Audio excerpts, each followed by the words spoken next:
골로새서 3장 18절부터 23절까지의 말씀, 신약성경 347페이지에 있습니다.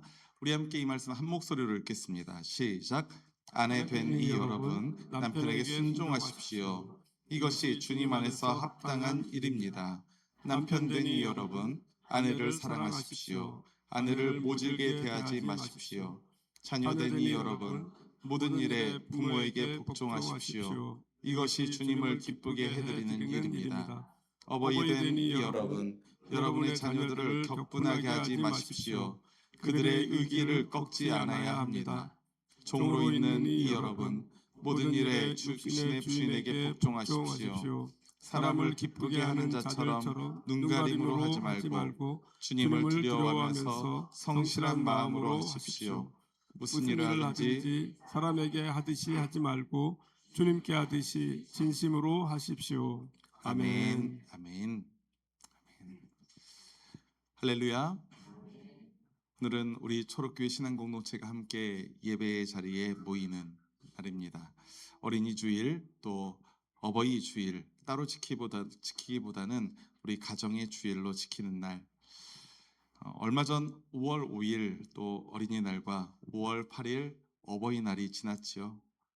요즘은 그런 날이 마치 꼭 선물을 받아내야, 아니죠, 뜯어내야 하는 날처럼 우리들에게 인식이 되기도 하는데요. 사실 어린이날 또 어버이날은 선물이 중심인 날은 아니죠. 선물이 중심이 아니라 여러분들의 가정이 중심이 되어야 하는 날인 줄 믿습니다. 우리도 신앙 가족 공동체로서 이 자리에 함께 모입니다. 여러분 곁에 있는 모두가 서로 한 가족임을 여러분들 기억하시기 바랍니다. 주변에 있는 우리 신앙 가족들에게 사랑과 축복의 마음을 한번 듬뿍 담아서 우리 인사 함께 나누겠습니다. 이럴 때는 눈을 좀 마주치고 얼굴을 마주 봐야 되는 거예요. 하면서 이렇게 고백합시다. 오늘 나와 함께 있어줘서 정말로 고맙습니다. 오늘 나와 함께 있어줘서 정말로 고맙습니다.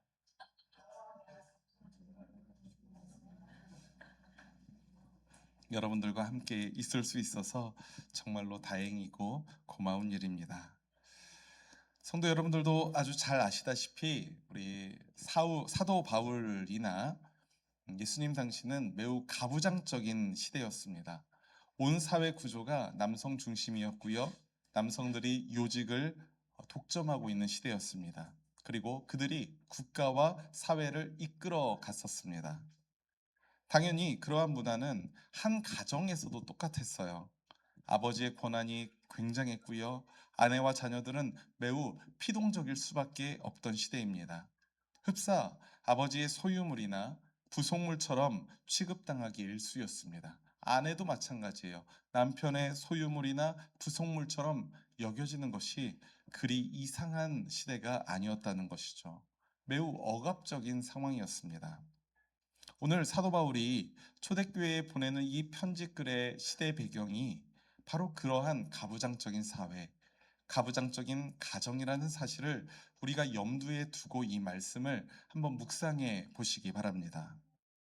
특히 우리 18절, 우리 본문에 시작하는 18절의 말씀은 당시 사회 문화적인 요소를 고려해야만 해요. 18절 말씀 우리가 함께 읽겠습니다. 시작. 아내되니 여러분, 남편에게 순종하십시오. 이것이 주님 안에서 합당한 일입니다. 아멘. 이 말씀이 새 번역 성경에는 그래도 순종하십시오라고 번역되어 있지만 이전에 개역 성경에서는 뭐라고 이야기하고 있습니까? 복종하십시오라고 이야기합니다. 뉘앙스가 많이 다르죠. 그래서 이제 어버이 주일 때나 이제 가정의 달만 되면 목사님이 이 불편한 말씀을 하면서 개역 성경에서 아내들아 남편에게 복종하라 하면 이제 아내들은 죄책감을 느끼고 아니면은 화를 내고 이런 경우도 있었던 걸로 기억합니다.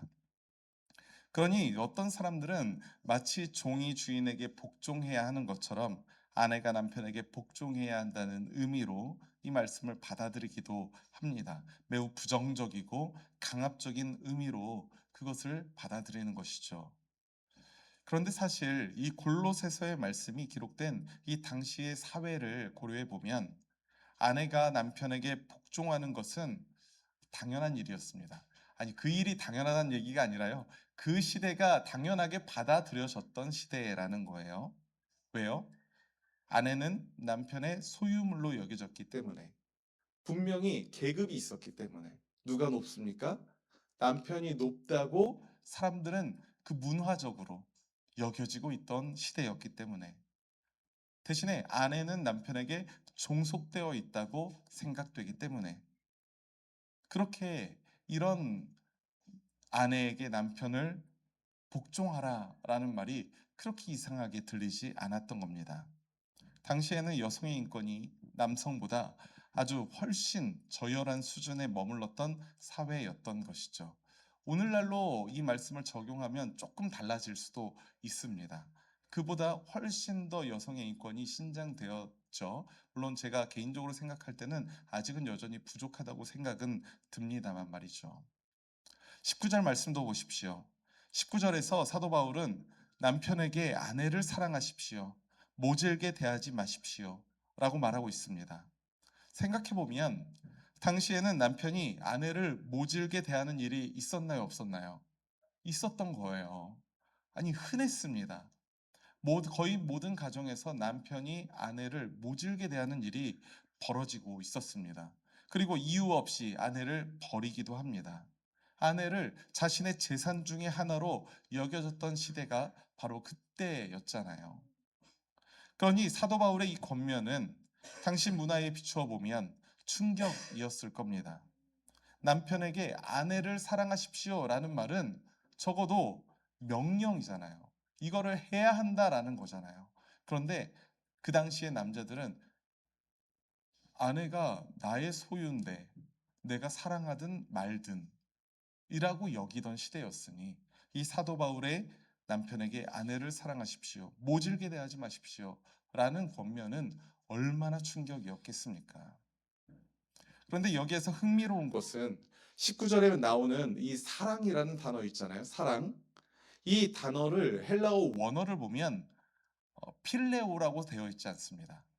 필레오가 헬라어로 필레오가 어떤 뜻이냐면 우리가 흔히 노랫말 가사에 나오는 사랑, 이게 필레오예요. 단순한 애정, 그런 성적 매력, 그런 사랑들. 그것을 필레오라는 단어를 사랑으로 사용합니다. 예를 들면 여러분들 필레오와 지혜라는 단어에 소피아가 결합되어 있는 단어가 필러소피라는 단어가 있습니다. 그게 소피아가 지혜라는 의미거든요. 지혜를 사랑하는 거예요. 지혜를 사랑한다 해서 철학이라는 학문이 필로소피입니다. 그런데 여기에서 이 본문에서 남편이 아내를 사랑하라라고 말할 때 이 사랑은 필레오를 쓰지 않습니다. 여러분들에게 익숙하게 알려져 있는 아가페를 사용해요. 근데 아가페는 필레오랑 좀 다릅니다. 아가페는 조건이 없는 사랑이에요.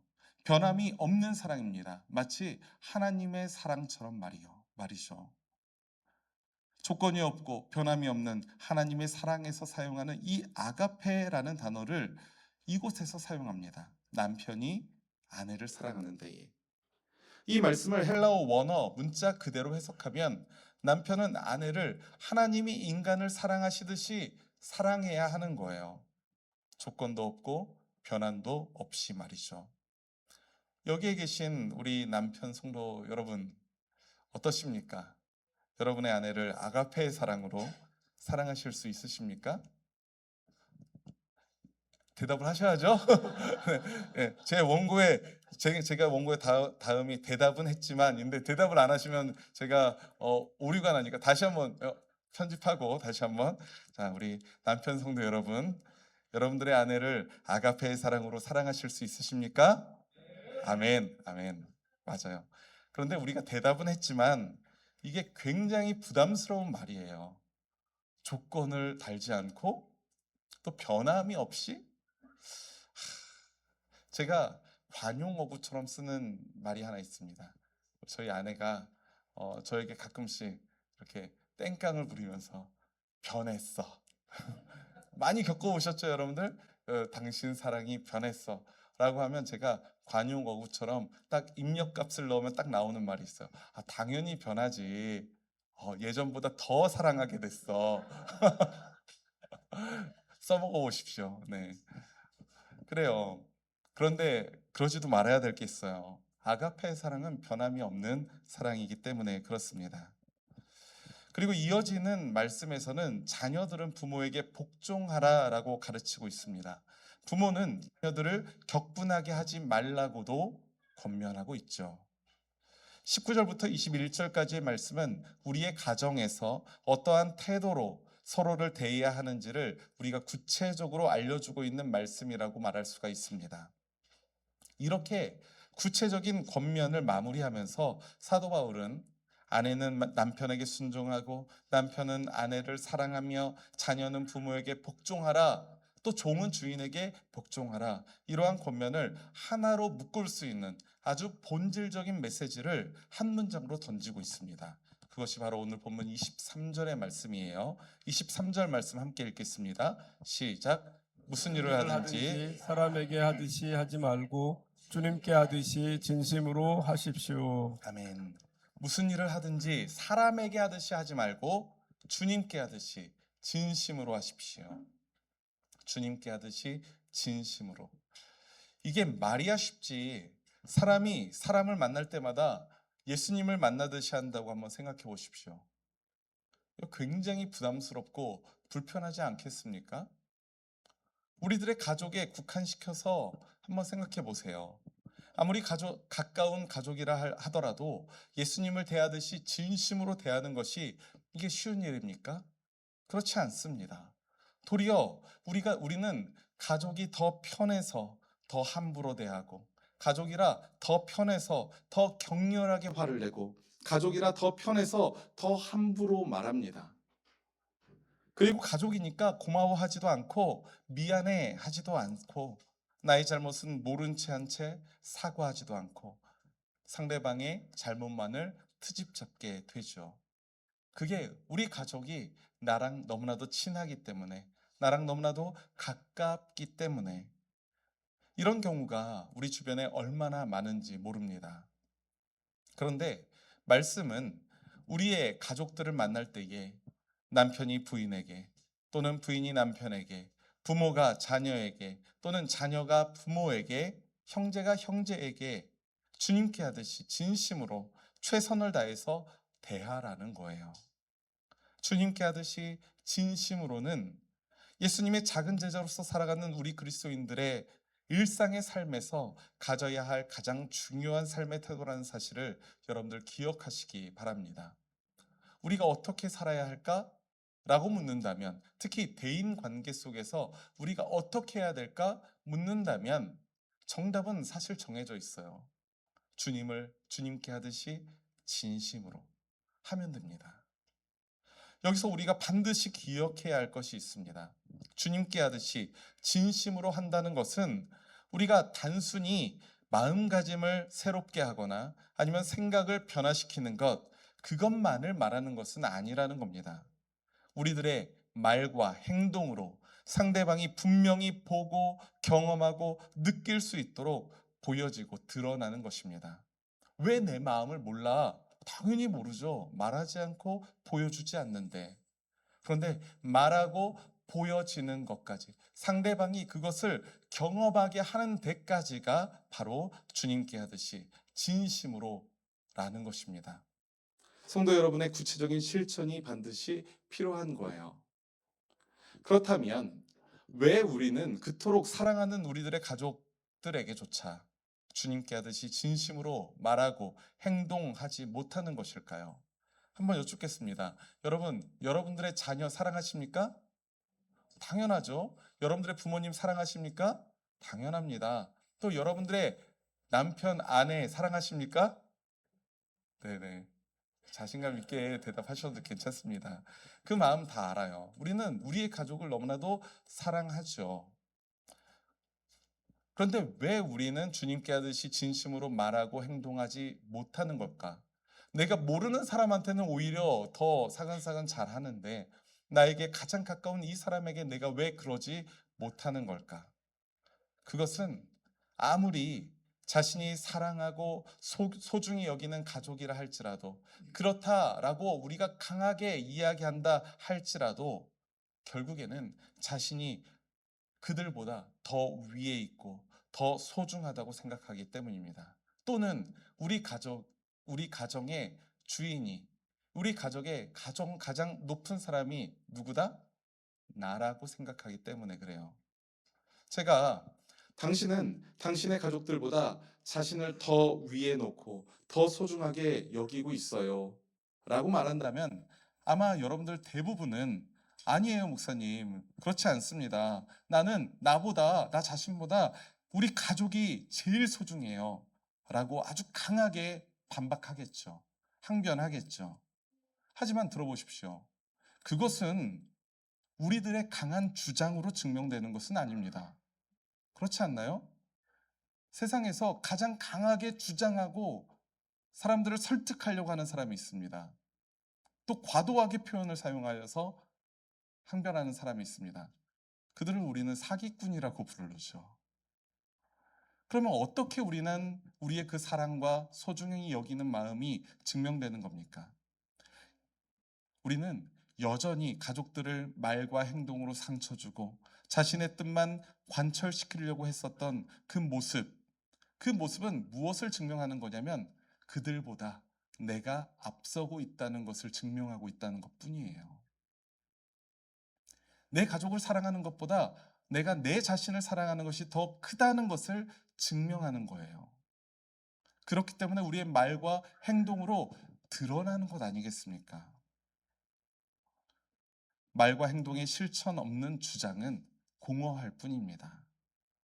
사랑하는 우리 초록교회 신앙가족 여러분, 사람들은 자신에게 가까운 사람들, 특히 자신의 가족들에 대하여 말할 때에 그 소중함에는 공감은 합니다.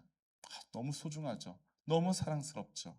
하지만 그 소중한 사람들에게 다른 사람들보다 훨씬 더 무례하게 또 함부로 대하곤 합니다. 내가 원하는 것은 어떻게 해서든 관철시키려고 합니다. 이거는 부모가 자녀에게, 자녀가 부모에게, 아내가 남편에게, 남편이 아내에게 상관없어요. 모두가 그러고 있어요. 자신이 어느 정도 상처를 주더라도 저 사람만큼은 나를 떠나지 않겠지 라고 안일하게 생각하기 때문일지도 모르겠습니다. 하지만 그러한 태도는 하나님의 자녀라는 우리들의 정체성에 걸맞는 삶의 태도라고 말할 수 없다는 사실을 여러분들 믿으시기 바랍니다. 하나님의 자녀라고 불리는 그런 정체성을 가지고 있는 우리에게 걸맞는 삶의 태도가 바로 오늘 본문의 말씀입니다. 주님께 하듯이 진심으로 나의 배우자, 나의 부모님, 나의 자녀, 나의 형제 자매들까지 그들을 대할 때에 주님께 하듯이 진심으로 하시기 바랍니다. 이 말씀이 여러분의 가정에 든든한 기초가 되는 말씀이 되기를 간절히 소망합니다. 제가 눈물이 좀 많아서 폭삭 소가수다를 아직 보지 못했어요. 왠지 이거 짤만 봐도 약간 내가 한 달 동안은 괴로워할 것 같은 느낌이 들어서. 그런데 제가 그 이제 쇼츠를 통해서 그 영상을 조금씩 보면 아주 인상적인 부분이 있습니다. 거기에 이제 그 누구죠? 양관식? 네, 그 남편이 이제 문소리를, 거기에 누구 이름이 뭐예요? 네? 애순이, 오애순을 사랑하잖아요. 너무나도 사랑하잖아요. 근데 그 사랑에 상처받는 사람이 한 명 있습니다. 그 어머니가 하는 그 명대사를 잊을 수가 없습니다. 뭐라고 해요? 개나 키우지. 개가 낫다. 개나 키우지. 그래요. 그 드라마는 그 관식이의 아름다운 애순이를 향한 사랑을 그려내고 있지만 오히려 그런 사랑의 일방적인 방향으로 인해서 어찌 보면 또 다른 사람은 상처받고 있을지도 모릅니다. 이게 참 오묘한 거예요. 묘한 겁니다. 참 어렵기도 하고요. 그런 마음만큼은 우리가 우리 가족들에게 전달하면 안 되지 않겠습니까? 개나 키우지. 저 옆집 아이가 훨씬 낫다. 이런 마음을 우리 자녀에게 느끼게 하면 안 되는 건 아니겠습니까?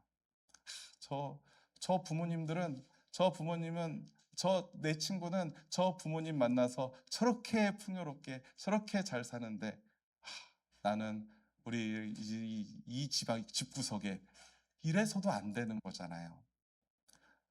어쨌든 하나님은 우리를 그 사랑하는 가족 안에서 공동체로 삼아 주셨습니다. 그 안에서 우리가 존재하고 있다는 겁니다. 그렇기 때문에 주님은 우리에게 말씀하십니다. 그들을 주님께 하듯이 진심으로 말과 행동으로 대하라고 말이죠. 5월은 가정의 달이라고 부릅니다. 이 아름답고 싱그러운 5월의 시간에 성도 여러분들의 가정에 주님이 주인 되시는 은총이 부어지기를 간절히 소망합니다. 가족 구성원 중에 그 누구가 주인이 되는 게 아니에요. 그러면 망가져요. 그러면 무너집니다. 그 누구 하나가 주인 되고 그 누구 하나가 위에 서게 될 때 그 모든 관계가 흐트러지게 됩니다. 우리 가정의 머리 되시는 분은 우리 주님인 줄 믿습니다. 그리고 성령 하나님의 능력을 힘입어서 여러분들의 말과 행동으로 서로의 사랑과 순종과 존중이 확인되고 증명되는 여러분들의 가정이 되기를 간절히 소망합니다. 그래서 여러분의 가정을 하나님이 다스리시는 하나님의 나라로 일구어 가시는 우리 거룩한 하나님의 백성들이 되시기를 주님의 이름으로 축원합니다. 아멘. 아멘. 우리가 오늘 말씀을 기억하면서 우리 한 목소리로 우리 공동체의 기도 함께 드리겠습니다. 함께 기도하겠습니다. 사랑과 은혜가 풍성하신 하나님, 오늘 우리에게 말씀으로 하나님의 뜻을 살피게 하시고 우리의 삶을 돌아보게 하시니 감사합니다. 지금껏 우리는 입으로는 가족이 가장 소중하다 말하면서도 정작 그 소중한 가족들에게 가장 무례했고 함부로 대해왔음을 고백합니다. 말과 행동으로 상처를 주고 나의 뜻만을 관철시키려 했던 모습을 용서하옵소서. 주님께 하듯이 진심으로 하라 하는 권면이 우리 가정의 기준이 되길 원합니다. 서로에게 순종하고 사랑하며 하나님 나라의 백성이라는 정체성에 부끄럽지 않은 우리 가정 공동체 되게 하옵소서. 감사드리며 예수님의 이름으로 기도합니다. 아멘. 아멘. 아멘. 아멘.